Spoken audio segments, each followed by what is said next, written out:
I am so excited to interview you today and to hear more about what your schools are doing during this time in terms of distance learning. Can you introduce yourself? Yes, ma'am. My name's Larry Ziegler. I'm the Assistant Director of Schools for Marion County in Jasper, Tennessee.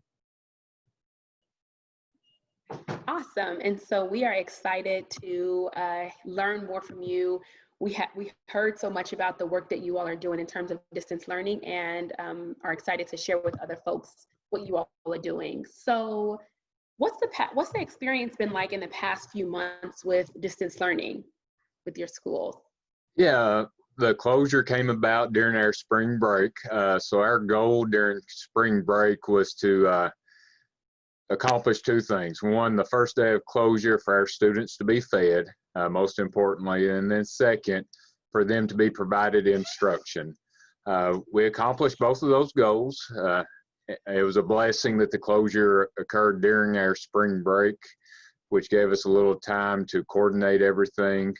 But we had a digital platform ready for them to use the first day of closure, and then we also had paper packets ready for them to pick up if they did not have the digital access, and we distributed those at our feeding sites. So that's kind of, the experience we've had over the last few months.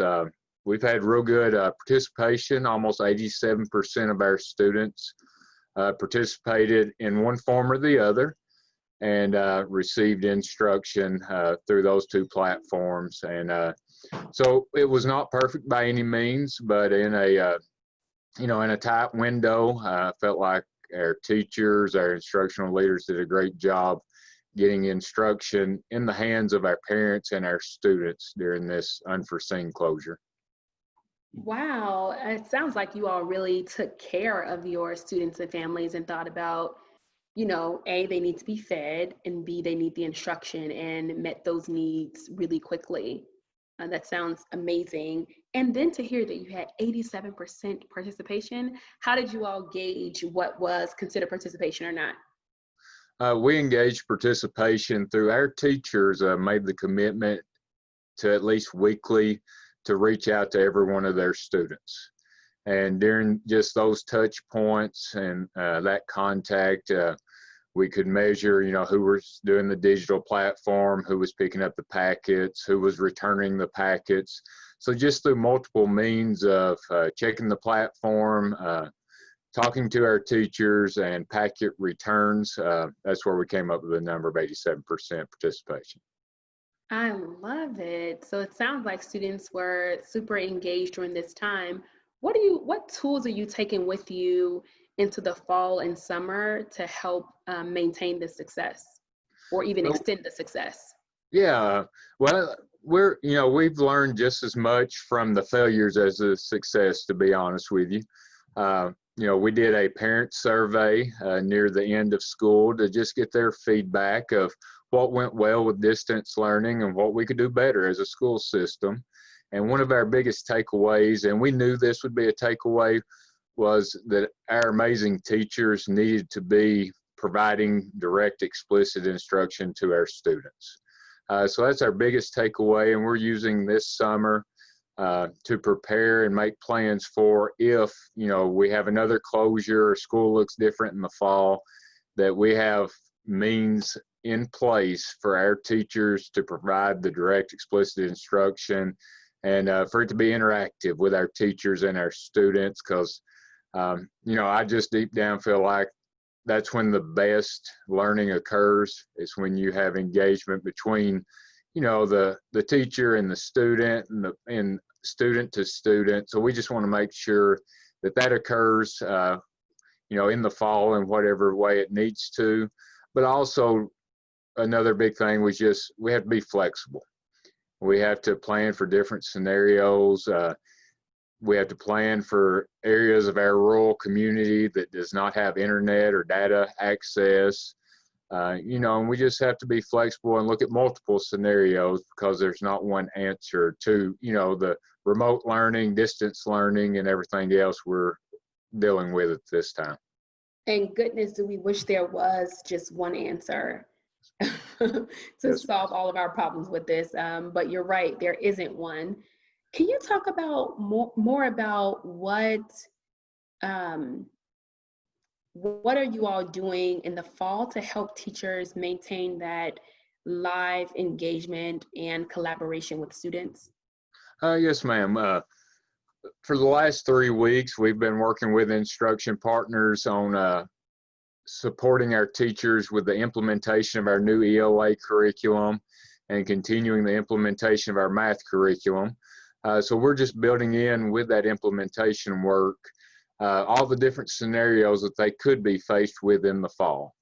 And, we're preparing teachers to stream directly out to students with that direct explicit instruction. And we did our implementation training in a way where, if I'm teaching 25 students in my classroom, it's going to look the same way if I'm teaching 25 kids sitting at home. The nuts and bolts of the instruction is going to be the same. Now, the delivery mechanism is a little different, but high quality instruction is high quality instruction is how we feel. And at the district level, we'll work out the delivery methods for our teachers. We just want them focused on, being comfortable with this new curriculum and providing the instruction. One scenario that's been, weighing on us is how do we reach those students without the internet connections and the data connections if, they have to stay at home in the fall. So what we're working with that is when our teachers stream, we will record those streaming sessions, and then those recorded sessions would then be delivered to the students who do not have access. So we would provide them with the device and those recorded instruction, the recorded instruction for them to then watch, and then teachers would then be reaching out to them to provide additional support where needed.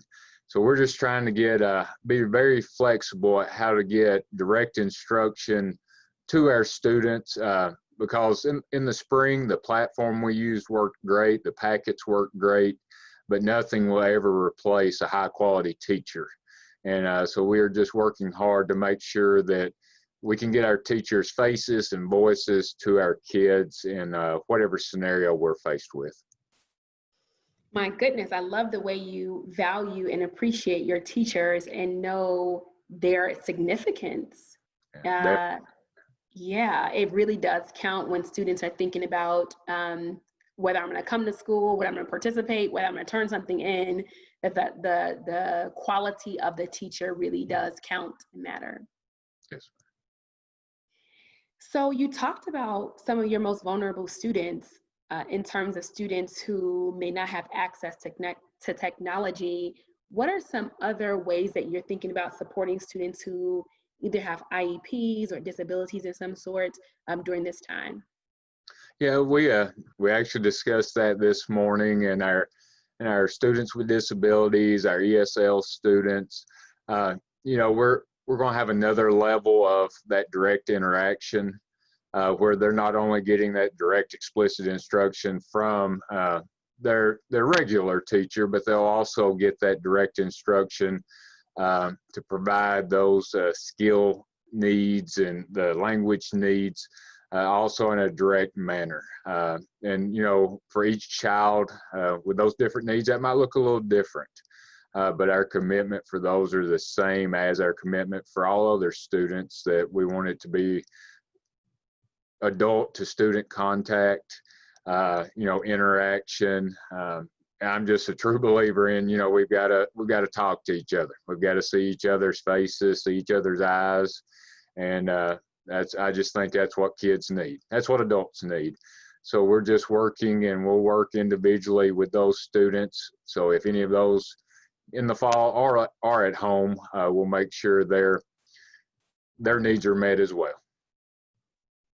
That is so, so important. And I hear you thinking about the different layers of support that'll be necessary to have students be successful upon the return of school this fall. What model do you imagine will be true for you all this fall? Will it be at home, hybrid, on-site? What do you imagine? Well, I tell you, we really feel in talking with other rural districts and area that we hope and we feel that the majority of our students and faculty and staff will be back at school. But then our high risk teachers, our high risk students, and our high risk staff will work from home. And so, we're kind of looking at our model as a flexible hybrid model where we're providing, on-site instruction, but at the same time streaming that on-site instruction out to any student who, is not healthy and safe, in the on-site setting. So it's hybrid, flexible, but, I guess we've got our fingers crossed that the majority of students and the majority of faculty and staff are back on site. But with the plan we're making with the streaming and the recording of lessons, we've decided on that plan because it works if 90% of our kids are at school and 10% are at home, or if 100% of our students are at home. So we tried to come up with a plan that no matter what the scenario we were dealing with in the fall, the plan we have can either be scaled up or scaled down to meet the needs at that time.